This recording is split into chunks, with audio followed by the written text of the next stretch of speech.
I would appreciate it if you help me to welcome Ken Entenmann to speak.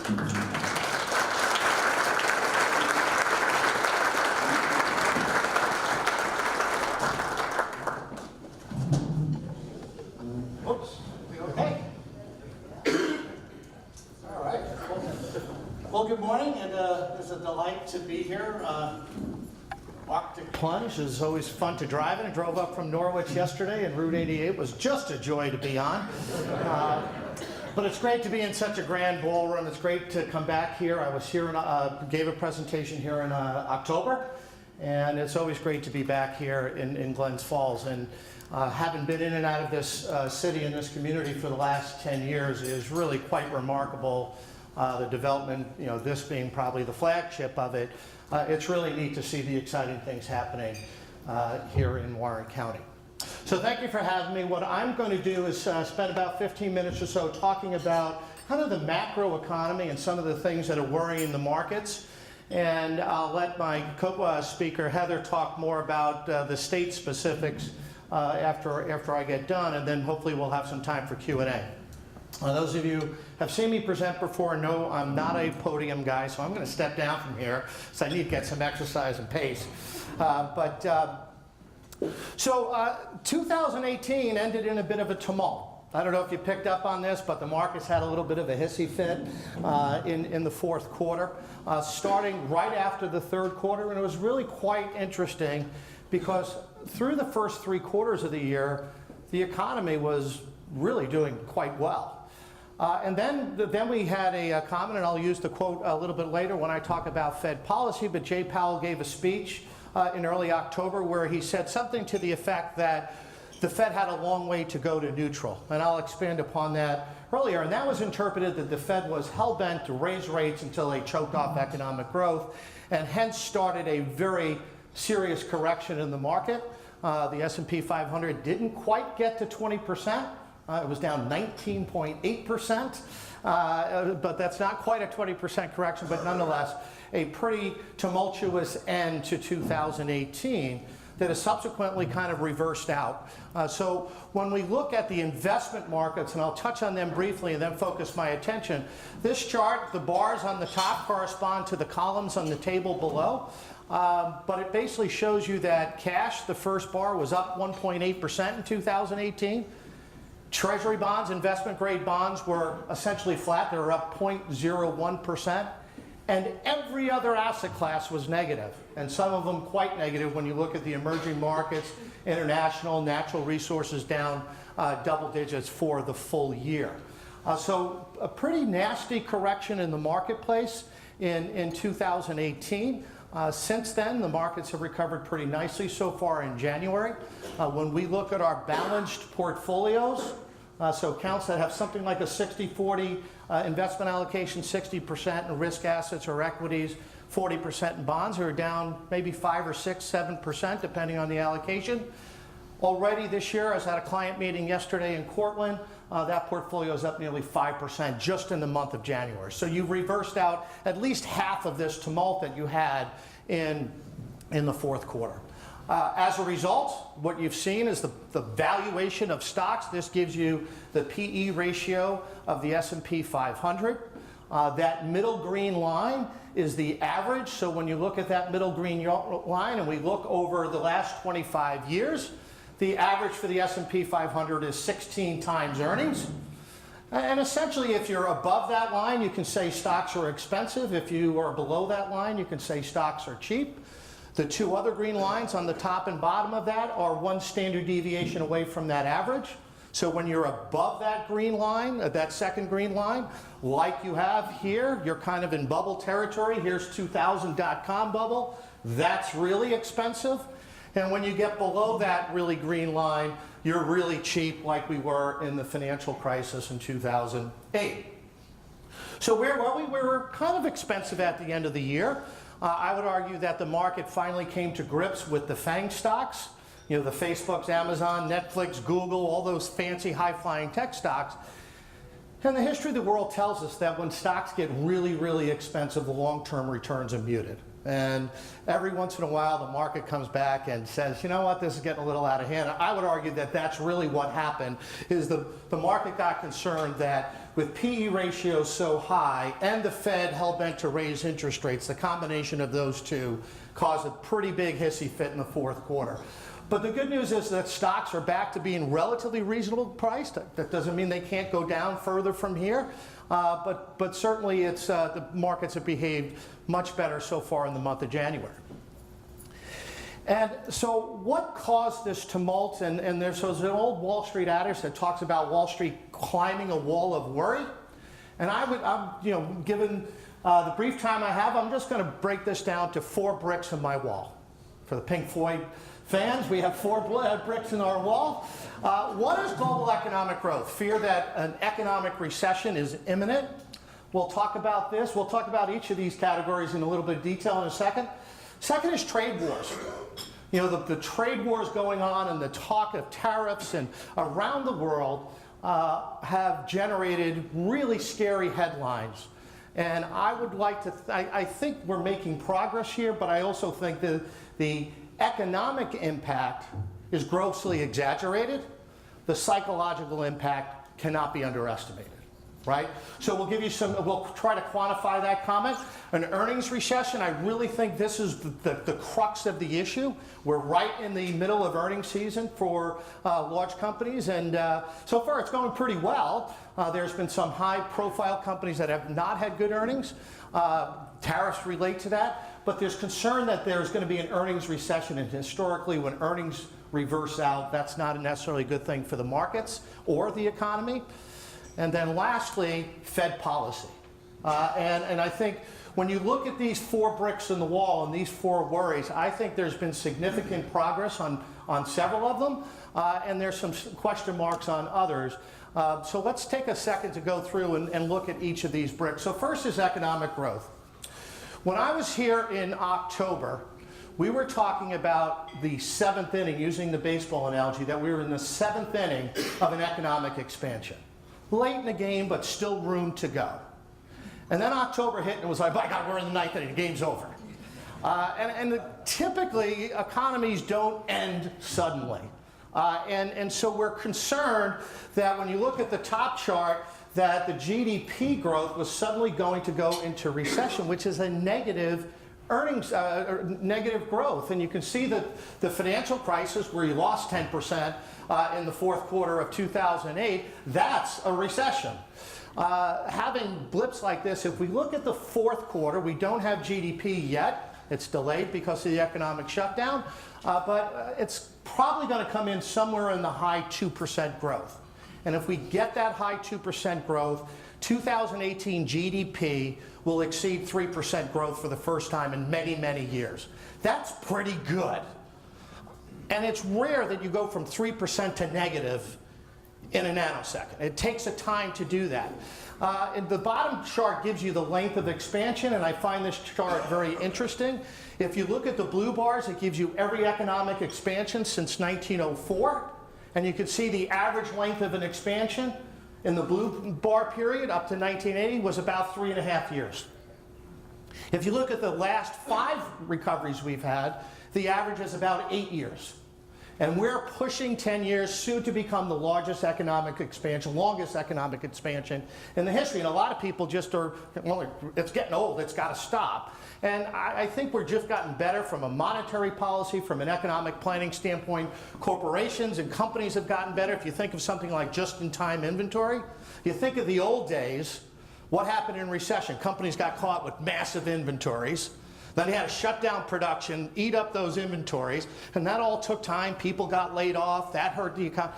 Now we have you don't get caught with billions of dollars of inventory anymore. So we've gotten better at dealing with economic cycles, and therefore the expansions are done. So are we in the 7th or 9th inning? You know, I don't know, but I think it's going to be there. What's worrying this? There are legitimate risks out there. Geopolitical risks are everywhere. I think some of them are diminishing. We've had the U.S. shutdown, government shutdown. I don't want to diminish the pain that causes individuals who work for the government and don't get paid. So that there's no way of avoiding that, and that's certainly a sad part of this. But government shutdown, there's been 14 of them in 40 years. And so they tend not to have long-term impact. They may have an impact on the first quarter, but they tend not to have material long-term impact. But other things, the trade wars with China and China's economic slowdown. So China's government just posted 2018 GDP growth of 6.6%, which is rather robust and the envy of the world, but it's a very fast-growing emerging market economy, and just a few years ago was growing at 10. So there clearly, without question, is an economic slowdown occurring, both here in the United States and around the world. That doesn't mean we're imminently in recession. It's, for the math majors in the room, there's growth and there's the first derivative, the rate of growth. The rate of growth is slowing. That is not negative growth, right? So what else do we have? We have Brexit. We don't know what the outcome of that's going to be. That's been back and forth. And then lastly, Europe. There's an article in the Wall Street Journal this morning that France just announced that their expectations for 2019 GDP growth went from 2.5 to 1.8. And they have a bit of political turmoil there with the yellow vests protesting every weekend. Germany also announced that their growth rate is going to go from 1.8% down to 1%. So negative rate of growth going from 1.8 to 1% is negative rate of growth. 1% is still positive growth. Right? So are we imminently facing economic recession? I would argue no, for especially here in the United States. So this chart gives you unemployment and wage growth. So the black line gives you the stated unemployment rate, and you can see that we peaked out at 10% unemployment at the height of the financial crisis in October of 2009. And since then, there's been a precipitous decline in unemployment from 10% to where we're now around 3.9%. This is through November. December's rate was 3.9%. Near record low levels. We have as many people working in our economy that's ever worked before. December's number came in with 318,000 new jobs, which was nearly twice what the estimate was.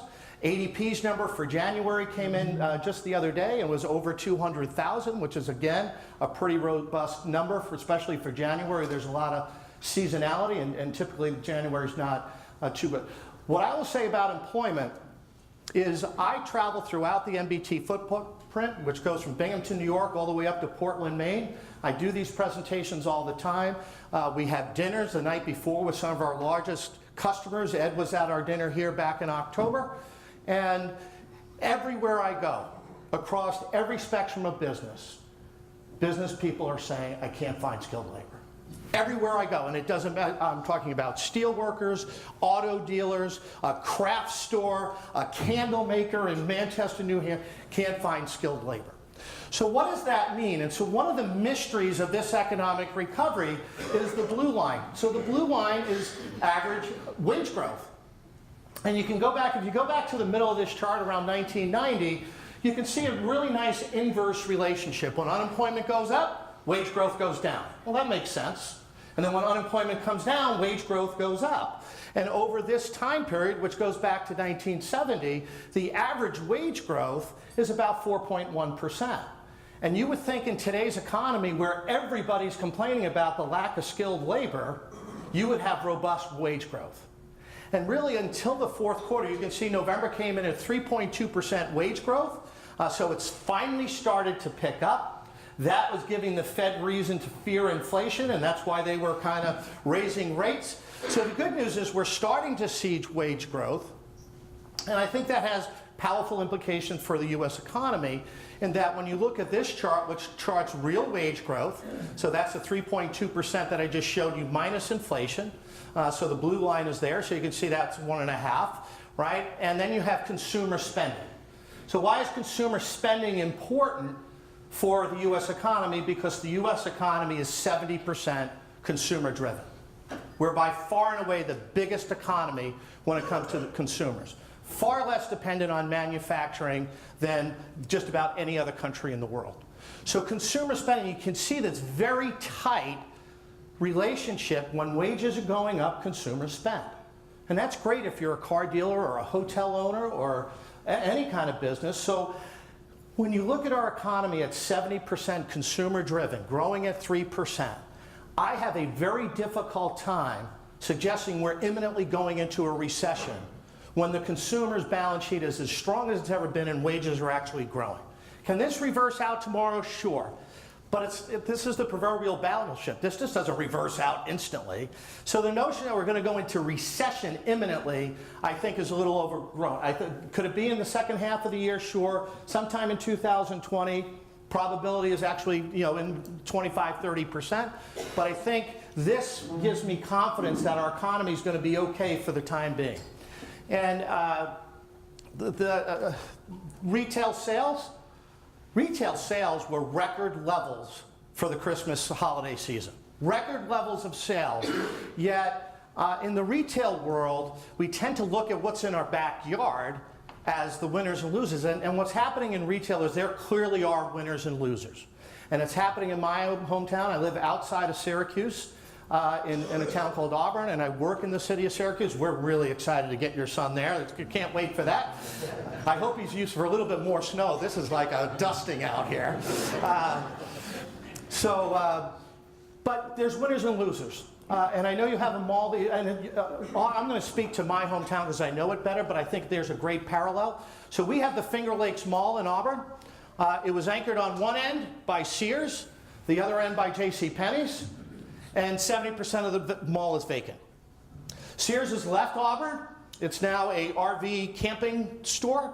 The only reason why the RV camping store is there is because Bass Pro Shop came in about 10 years ago. Otherwise, I think the mall would be closed. And JCPenney's is hanging on by a thread. About 10 miles down the road from Auburn, on the thruway exit in Waterloo, is a discount mall. Very similar to what you have up in Lake George. At Christmas time, you can tell just by the way I'm dressed, I'm a fashion maven, right? So I shop all the time, right? It's pretty rare that I even shop, but what I will tell you is at Christmas, my wife and I did go to the mall for Bass Pro Shop, and the mall was empty, and we drove 10 miles down the road to the outlet mall, and we couldn't find a parking spot. Winners and losers. And as Judy said in my introduction, my last blog post, isn't it ironic that the day that Amazon became the largest company in the world by market value was the day that Sears filed for bankruptcy? So I harken back to my youth, and I'm like, I can remember getting the Sears catalog as a kid and fighting with my two brothers and sister over who got it first to circle what toys you wanted for Christmas. That catalog was cutting edge. Nobody else had a catalog. And Sears was a behemoth and one of the largest companies in the world. Today, it's struggling to figure out what they're going to do in bankruptcy. Amazon has changed the rules of the game, obviously. E-commerce has changed the rules of the game. So there's winners and losers, but I think we have to be careful when we look in our local community and see an empty mall and conclude, boy, the economy must be terrible. Because there's winners and losers in this. And I think, and especially when you look at this chart where you see consumer spending and wage growth, that relationship, it's hard to see. So I think the economy is doing fine. There's a bit of disconnect between the market and the economy. The economy is actually quite strong. And I'll touch on Jay Powell's comments in a couple of minutes, but he basically said, the economy is pretty strong. You said that yesterday. So I think that the imminent threat of economic recession is a little bit overblown, and I think that it will be a ways away. So let's talk about trade wars and the impact. So there's no doubt that this is a daily headline, right? When I started my career, we had ticker tapes in the office down on Wall Street, and we would call it a tape bomb. News would come across the wire or the tape. It was called a tape bomb. It was, negotiations with China are going bad. Negotiations with China are going good, and the markets would react. So there's not a day that goes by that you don't get a tape bomb. Perhaps we should call it a Twitter bomb today, right? News on China. So just this week, Secretary of Commerce Wilbur Ross early in the week said, we're miles and miles away from an agreement. And then yesterday, Secretary of the Treasury Mnuchin said, things are going great. I don't know which one is right. They're both kind of conflicting. But trade wars this is about China. And what I will caution you on is there's a lot of low-hanging fruit. China has 1.3 billion people in its country, half of which live in poverty. They need food. We make a lot of food. They need our food, and so soybeans, and you see all the headlines where they're not buying our soybeans. So easy, low-hanging fruit headline, China agrees to buy $1 trillion in additional US product, mostly ag product. Great. They kind of need it anyway. So that's not a gigantic concession on China's part. I'll show you in a second that one of our negotiating tools was we were going to slap 25% tariffs on China a couple of months ago, and we pulled back and said, let's see how the negotiations go. And that's scheduled for March 1st for those tariffs to get back in play. But the harder part of China is their dumping practices, their joint venture requirements, and their intellectual property rights. So you see a lot of noise out here about this. So joint venture requirements, if you're a company and you want to do business in China, you must form a 50-50 joint venture with a Chinese company. And with that, give all your trade, manufacturing processes, all your patents with it. Or China goes out and just outright steals our intellectual property rights. So Cisco Systems, one of the largest providers of China, Huawei, which is in the news because their executives are getting arrested around the world, right? So that's part of this trade battle.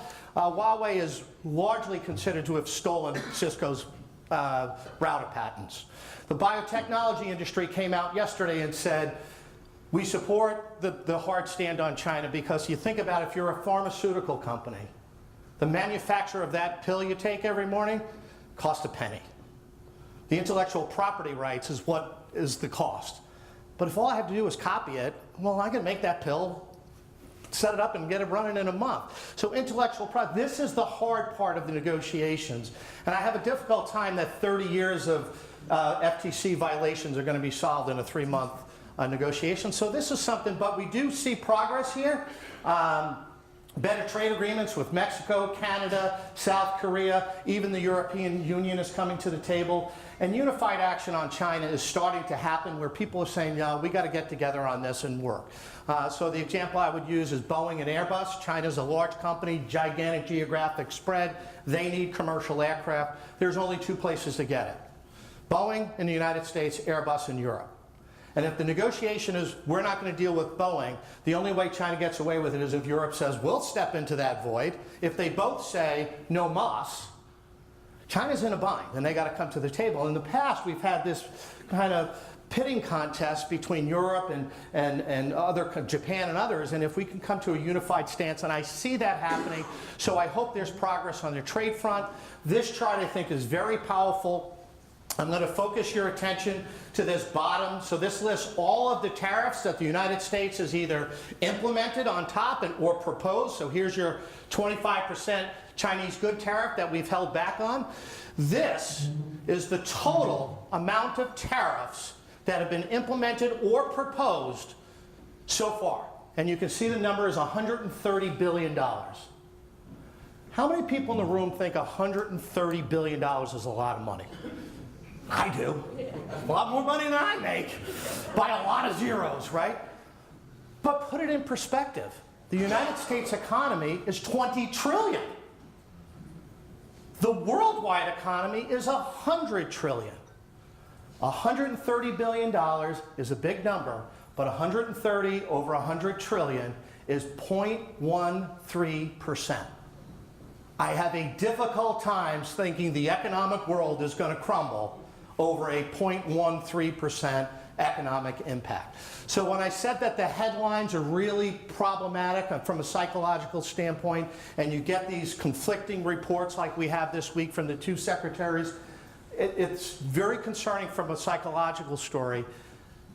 From a dollars and cents story, I think the impact is grossly exaggerated. I think we're going to get some progress here. My expectation is we'll get some kind of, yeah, we're going to do this and we'll work on the other things, and therefore that will be viewed as progress. And so we think this brick in our wall of worry, while it's front and center, I think we're seeing some considerable improvement. Earnings recession, I'll go through this quickly. This just gives you the earnings for the S&P 500. So again, we're really talking about rate of growth.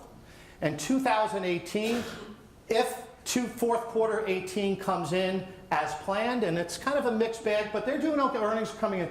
But we would expect earnings in 2018 to be at least 20% probably closer to 25% for 2018. Here's the caveat on that. Roughly half of that number is due to the tax reform.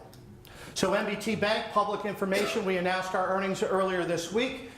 NBT Bank's tax rate went from roughly 35% to 21% and resulted in about $10 million in earnings growth for my bank.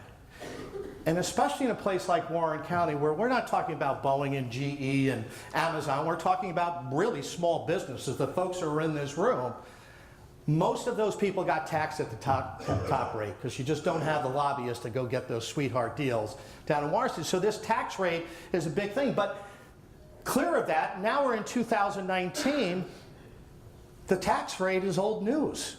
Now I've grandfathered that. My 19 earnings are going to be compared to 18, and the S&P 500 earnings automatically drop in half.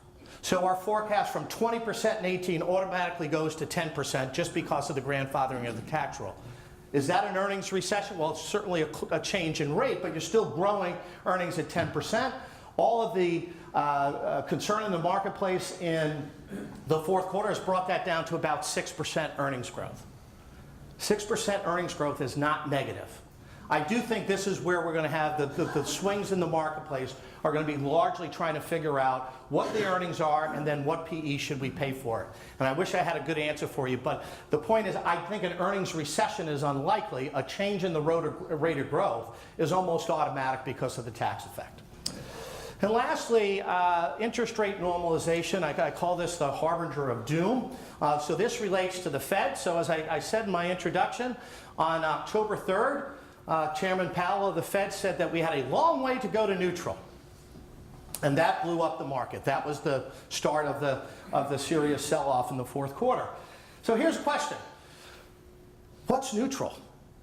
The economists call it N star. It's an empirical theoretical rate that it's the interest rate that neither stimulates or depresses economic activity. But it's theoretical. It's not like you can look it up in the Wall Street Journal. It's a bunch of economists saying, well, we think, and we kind of think it's around 3%, but it's a moving target. The neutral rate moves itself. So when, at the time, the neutral rate was perceived to be 3%, the Fed was at 2%, and everybody said, oh my God, the Fed's going to raise rates 4 more times, and things are starting to slow. End of the world is imminent. So that was the beginning of the end in the fourth quarter, starting just a couple of days into the fourth quarter. Then in November, in their monthly statement, said the labor market has continued to strengthen, and the economic activity has been rising at a strong rate. All the time the stock market is saying that we're in an imminent recession, the Fed is saying in November that not only is the labor market strong, and it still is, but economic activity is rising at a strong rate. And everybody's like, wow, what a disconnect. Then after the market tanked, he said this in November 28th, interest rates are still low by historical standards or remain just below the range of estimates for the level of neutral on the economy. So if my neutral target is 3, and I put a range of 2.75 to 3.25, and now I've raised rates and I'm at 2.25, am I a long way to go to neutral or just 2 steps to go to neutral? I would argue the first quote and the third quote are kind of the same thing. But the market went into a tizzy here. And this was a way to kind of walk it back. And then lastly, in his most recent speech on January 4th, with muted inflation readings, we will be patient, listening carefully to the markets. So they're paying attention because Jim Cramer and Donald Trump and a lot of people were screaming at the Fed that they were going too far too fast. We're going to take the downside into risk.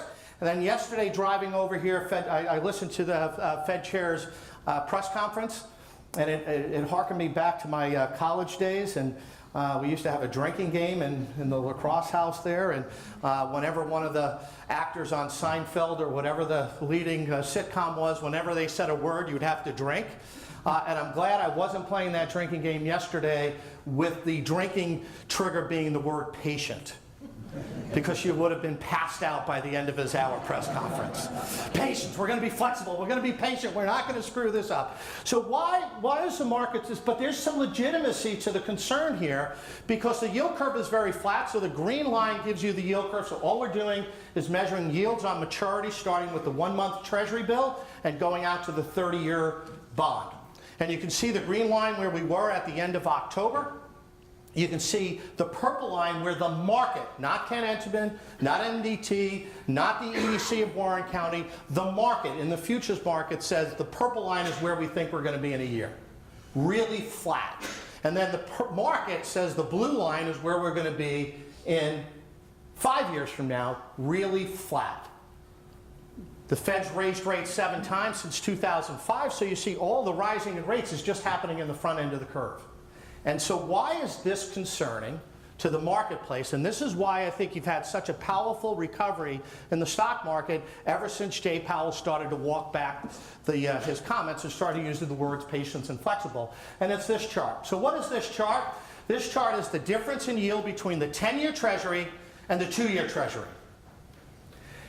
And you just plot it going back to 1962. And that zero line, if the line's above it, where it spends most of its time, the yield curve is steep or positively sloped. And that's what the economists call term premium. And then when it's below the line, which is not a common occurrence, but when it's below the line, the yield curve is inverted, meaning short-term rates are higher than long-term rates. And right now we're about 15 basis points steep, but we're precarious close to negative. Why does this concern the market? Because you can see the green dots are when the inversion happened, those gray bars are recessions. So when you look, there's a bunch of dots when the yield curve is inverted. And so 1, 2, 3, 4, 5, 6, 7, 8, 9 times, 7 of the last 9 times the economy went into recession when the yield curve inverted. That is why everybody was hyperactive about the Fed going too far too fast, because they're precariously close to inverting the yield curve, and that has been a pretty good harbinger of recession. Now that the Fed's walked it back, the market has concluded that recession is unlikely. So let's wrap this up. It's been a pretty painful return to normal. Market corrections, they happen. We got spoiled over the last 7 or 8 years. So they are healthy.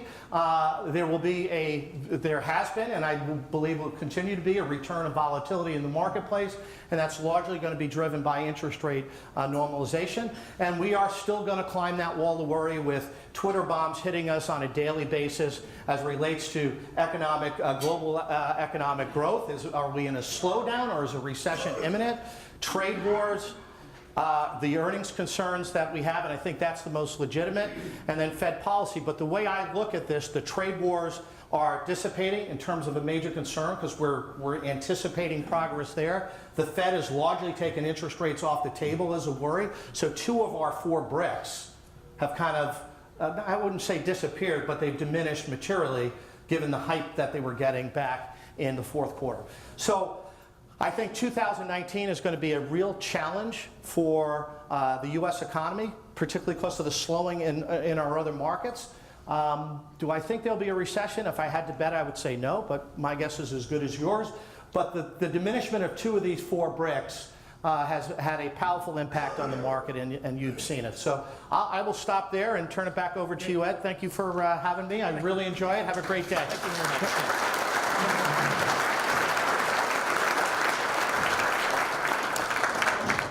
Thank you very much, again, for that information. A lot to process here. And to continue, our next speaker has had a diversified background and a path to her current position. She was born in Tunisia to Peace Corps volunteers. She was raised in Syracuse, New York. We heard Syracuse more here today than ever. Go Orange, okay, really? Okay. She is a graduate of SUNY at Binghamton and Albany Law School. She previously worked as an assistant counsel to the New York State Senate Majority for many years, where I had the opportunity to work with Heather. Heather, sometimes I was on the labor side and Heather was on the other side, so we had some great challenges among us here together. As a legislative aide and counsel to the New York State Assembly Majority Committee on Racing and Wagering, special counsel in the New York State Attorney General's Office, government affairs representative for a period of time working on major projects, the expansion of Yankee Stadium and the Javits Center in New York City. She has won numerous honors for her leadership in the business community, including City and State Above and Beyond Award and the Albany Business Review Women Who Mean Business Seriously Award. And she is now President and CEO of the Business Council of New York State, the primary statewide association advocating for New York State business community. The business community serves as a leading voice for business on economic growth and other major topics such as corporate governance, tax policies, and so forth. She now leads the business community in a very critical time here in New York State. She speaks today to the relevancy of today in New York, expressed in that 1971 song, What's Going On? Let's provide a warm North Country welcome to the President and CEO of the Business Council, Heather Briccetti.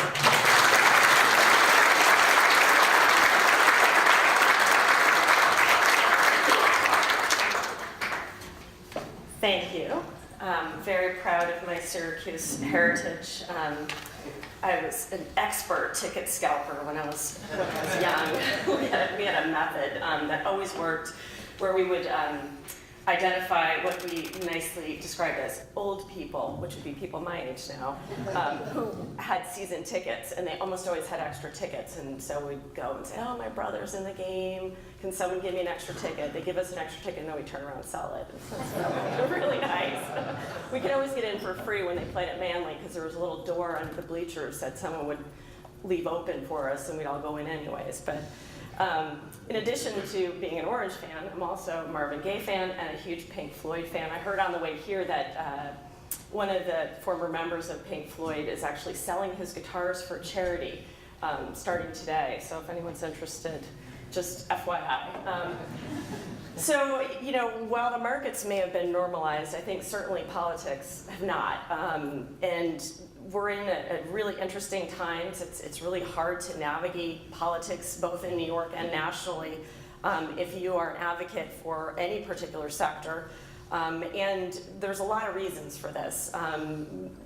In particular, and this kind of gets to your presentation somewhat, there's an acceleration of pace of change, and that's, you know, people describe as disruptors, but historically there's always been disruptors, including Sears, including the automobile, but the disruption is so much faster now. It took 55 years from the beginning of commercialization of the automobile for 25% of the population to own one. 15 years for computers, 6 years for broadband. So you can see the adoption of these sort of transformational technologies is come much more rapidly. And it's had an impact on who succeeds and who doesn't, because it's very hard to catch up. So what we see is, while there is income growth right now, which is encouraging, average household income for the top 5% has grown 112% since 1967, but only 28% for the bottom 25%. So there's this growing gap in growth of wages between the high end and the low end of our income, you know, of income in the United States. And there's a growing gap in politics and in views. We're in the age of political identification, not with policy, but with party. And it's identity politics, I think the media likes to call it, and they're all guilty of it. You know, if a Republican, if you're a liberal media outlet and a Republican has an idea, it must be bad. Or they're an outlier. They're this amazing, you know, sort of unique butterfly in the party, because you can't believe that someone on the other side could possibly have a good idea.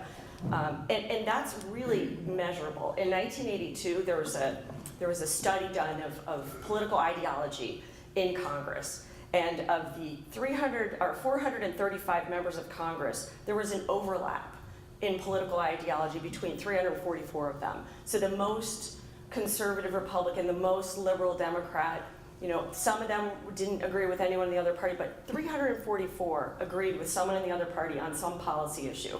In 2013, that was 4 members. I would argue now it's not better than 4. It's really divided. And there's a loss of faith in politics because of this. If you identify with one party, you don't believe or trust what the other party says. We've also lost faith in institutions, in churches, in the media. Not that any of these things aren't earned to some degree, but this has really changed the way that we do business in this country and sort of the way that we do politics. And so here's just an example of some disruption. I would love to put Sears up here, by the way. I heard a really interesting story about Sears and the catalog, and what really made them successful was a social agenda, which a lot of people don't realize.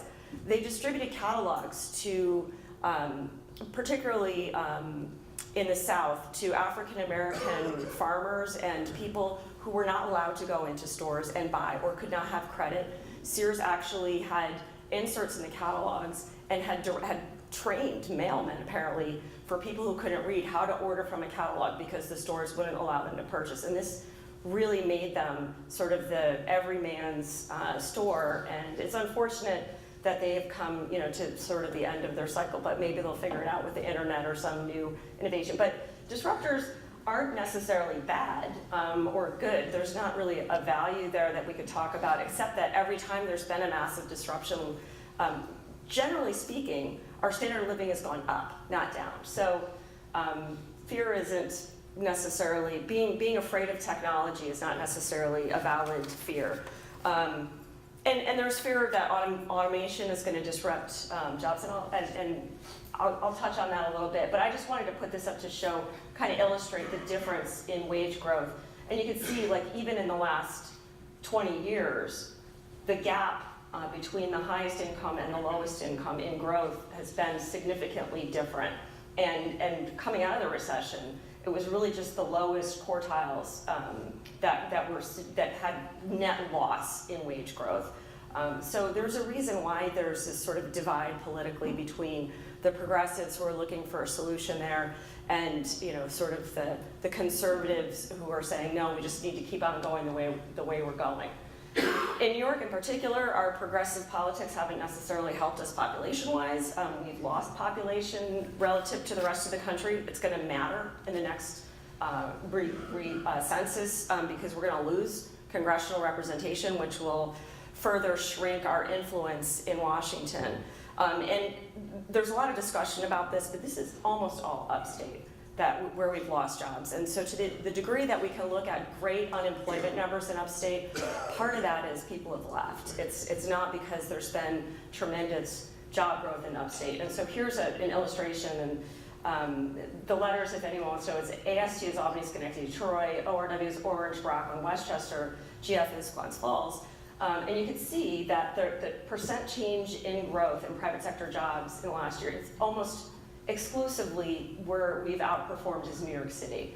We've underperformed the United States and almost the rest of the state, with a few exceptions, Albany being government supported to some degree because the high level of jobs in government and meds and eds, which I really was loath to adopt, but it's true. It's healthcare and education.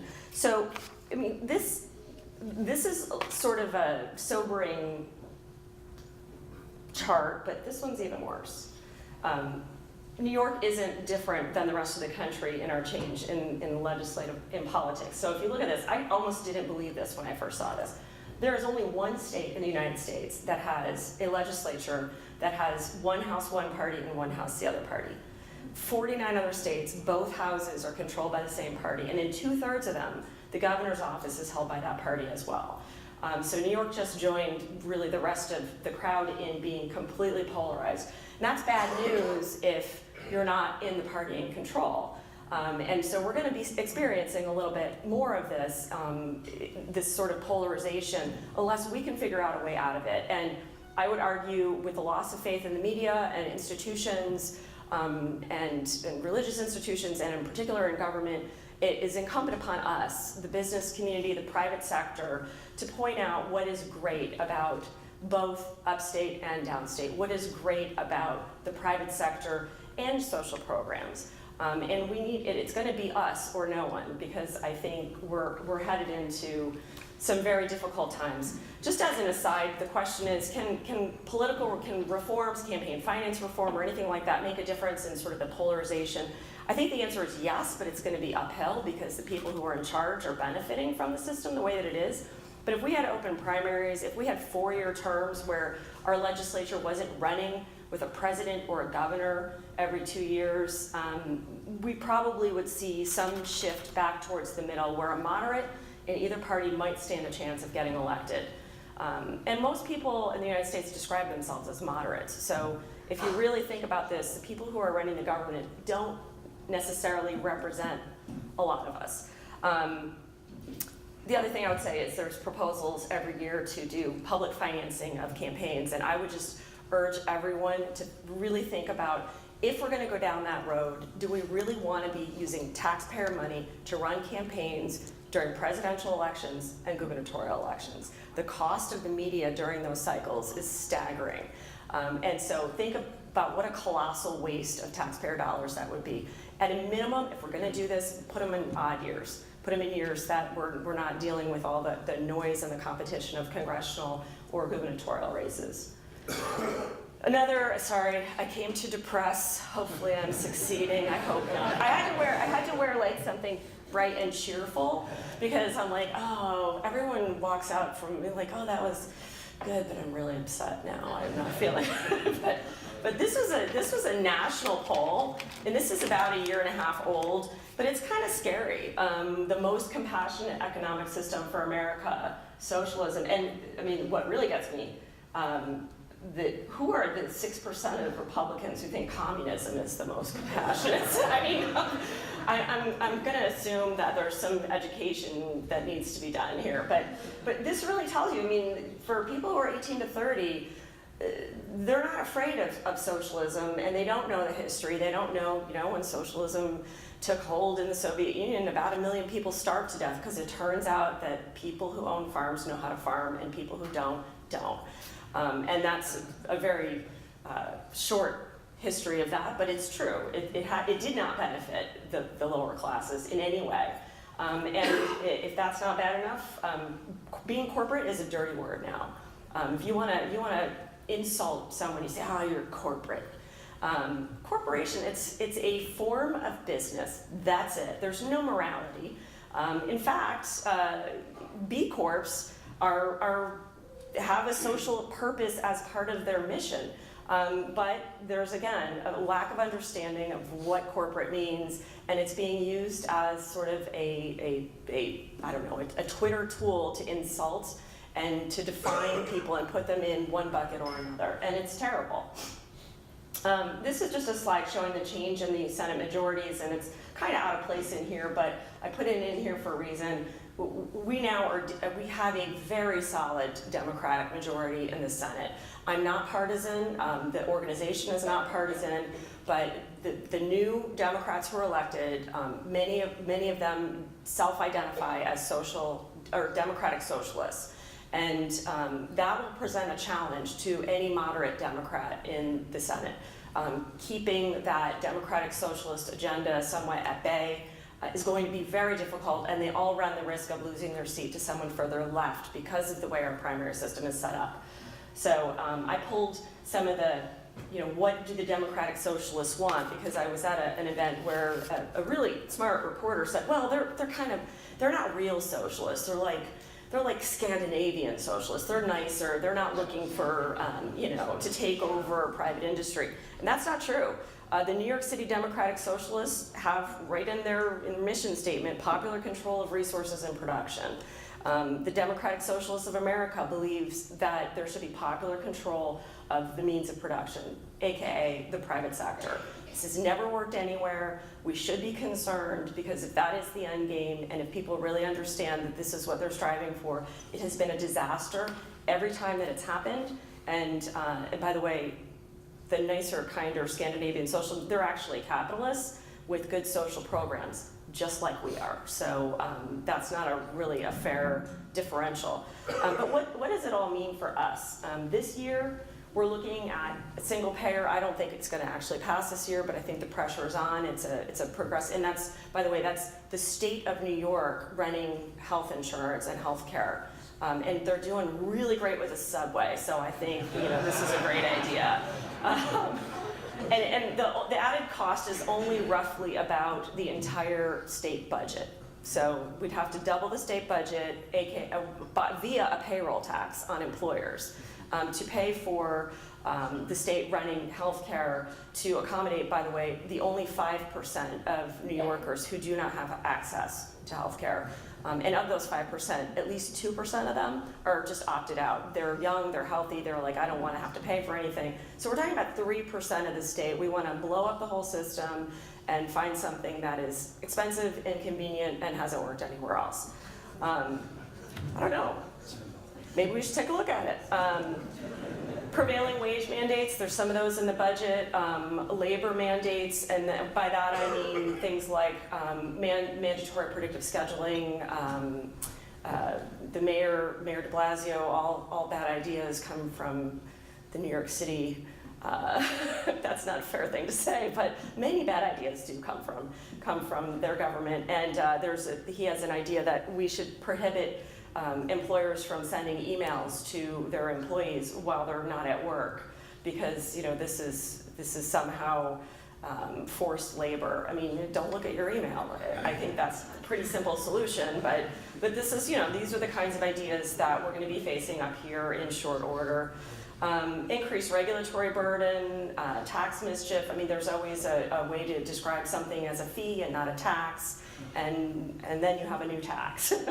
And expansion of paid family leave. Last year there was a bill that passed both houses that said that you could use paid family leave for bereavement, which is a very, most companies do provide bereavement leave. The average is about 3 days, but the expansion of paid family leave, it would have allowed each employee to take up to 12 weeks, and with no relation, intermittent and no relation to when the event occurred that they're sad about. So, you could be sad every Friday for 12 weeks of the year and have 3-day weekends and then be recovered.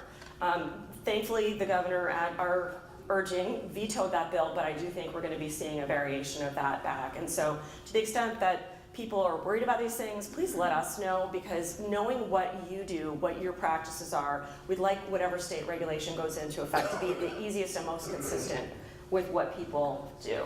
So there's my outlook not so good. But I will say this, I do think that we're at a point now where people are awake, they're thinking about it. We want to take some looks at pushing some proactive growth ideas. We do have an agenda, and it's a little bit kind of wonky, but the big one that I'm looking, and I think, and we all should be thinking about, is how do we close that gap? How do we get the folks who are in that bottom quartile up and engaged in our economy? In parts of this state, there are huge pockets of poverty, generational poverty, where people have stayed in that lowest quartile for a long time. And yet, we have employers looking for people, but they're middle skills jobs. We've had a cultural rejection of the trades, and we need to rethink that. One of my son's friends, who graduated with him from high school last year, who's a very, very bright kid, is in an apprenticeship welding program. And I said to him, that is awesome, good for you.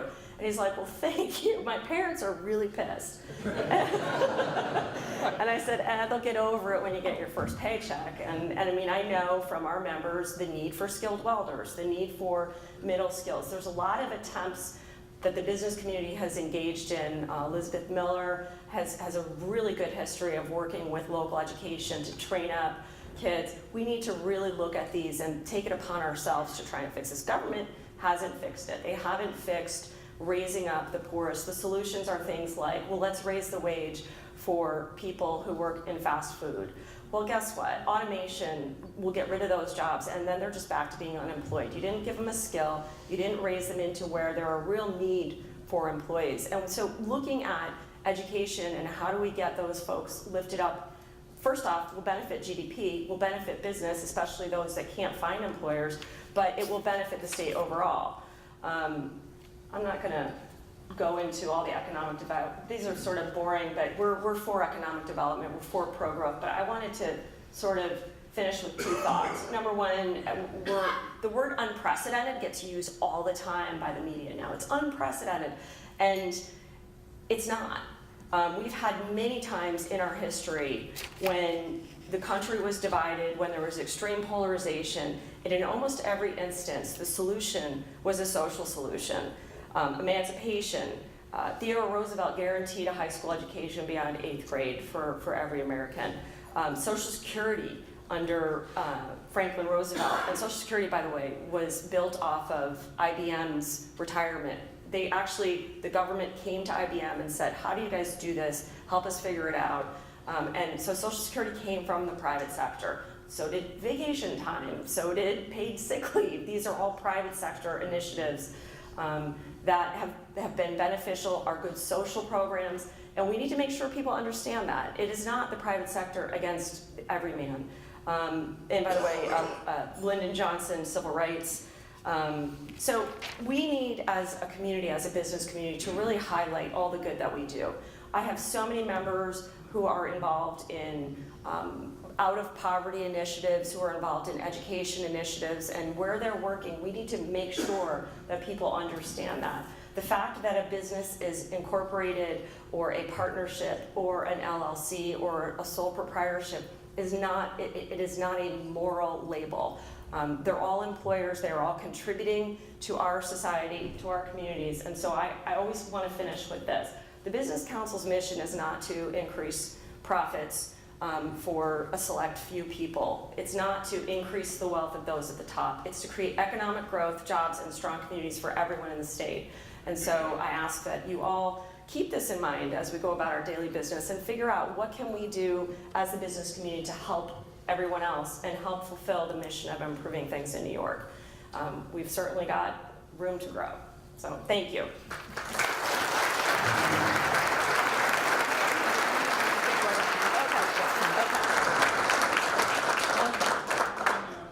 Ken, come on up on the podium. We got time. We're going to close the program in a few minutes, but we'll take one question for Heather and one question for Ken. So who has a question for Heather? Mike Grasso. Heather, we insure and bond contractors, hundreds of them, and every day I'm talking to them, and there's not one that doesn't tell me I can't find people with basic skills in carpentry, HVAC, electrical, plumbing, et cetera, et cetera. I'm sitting here with the guys from the Plumbers Union, and they agree. Yeah. Now, for years, and I also coached at the high school level football and baseball, and I saw kids who played football and baseball that were great athletes, not so smart. Probably should be in a seriously, and get our schools force these kids to go to college.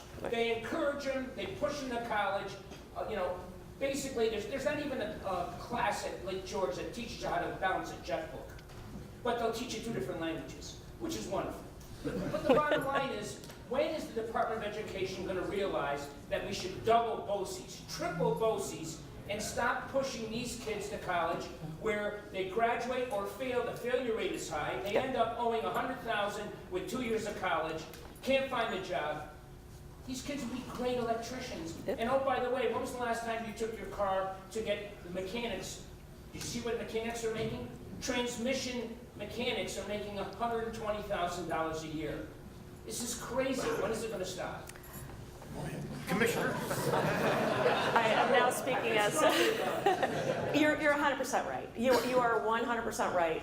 BOCES programs are excellent, but they're limited. The PTEC programs where the kids get an associate's degree in high school, they're limited. We need to all be pushing for these. The business community has to be the voice because the parents all want their kids to go to college because we've all grown up in an era where that's what, that was the image of success. And yet, if you graduate now with a 2-year degree versus a 4-year degree, nationally, your average pay is about a third higher. That flattens out over time, but these are just facts that we need to make people aware of. If you look, there are some fantastic programs. BBL is present in the room. They participate with an organization in Schenectady that takes kids who actually dropped out and teach them construction skills, just like you're talking about.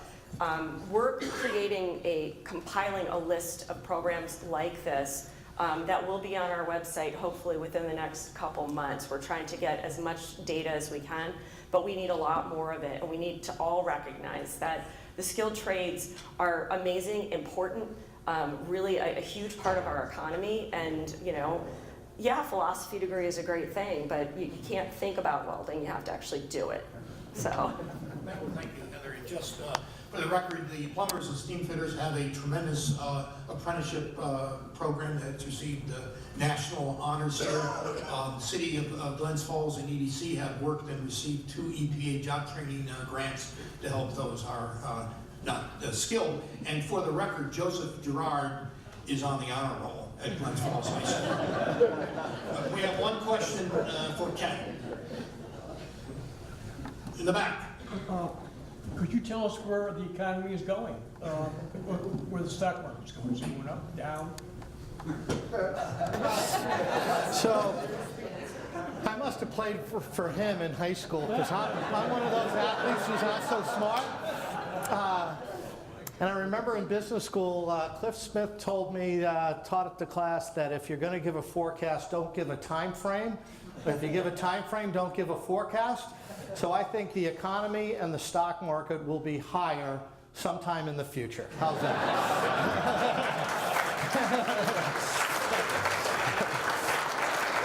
I want to thank Heather and Ken for a very educational, informative, with a lot of energy. Thank you, Heather, for coming up. And